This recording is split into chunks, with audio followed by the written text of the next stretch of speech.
Toronto runtii aad iyo aad looga qiimeeyo looga qadariyo kusoo dhawow xereedo. Thank you. أنا سبورتي واتاجرة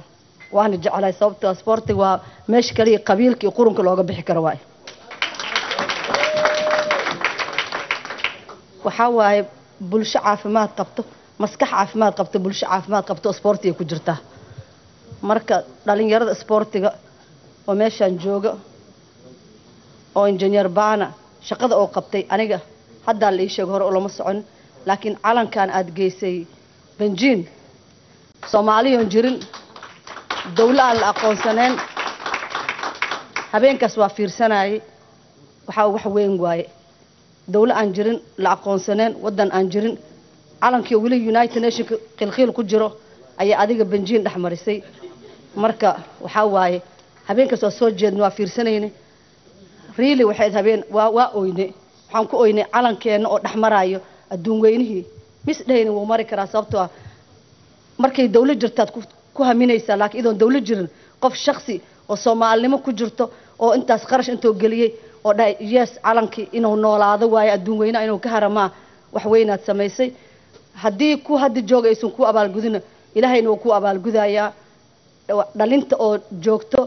na insha Allah ta'ala way kugu daynaysaa dariiq fiican u furtay soo Soomaalinimada wax weyn oo qiimo badan waaye oo qaali ah waaye aan la heli karin waaye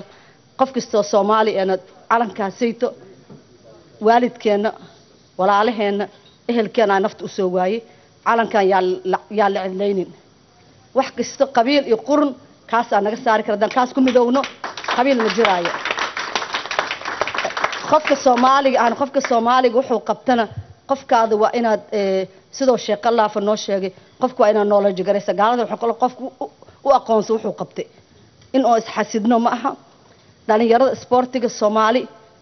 waxa idin kula talinayaa Soomaali idinka ayaa ka saari kartaan qabiilkii qurunka ee ku jirta idinka midoowa Soomaali horseedkeeda naqda waxa generationka oo caruurta yararka oo wax baraysaan ajar Allah idinka siiyo sporti aad bartaan sporti the only thing adduunka oo kaga bixi karo qabiil that I believe waan run waay sababtoo markay balooniga la ciyaaro garoonkaas la joogo darsino qabiil 30 qabiil wada ciyaarayso marka qurunka banaanka jira dadka dadka saari kartaan hogaamiye dadka insha Allah ta'ala aad iyo aad ayaa u mahadsan tahay xareedo oo ka socoto ururada bulshada ee magaalada Toronto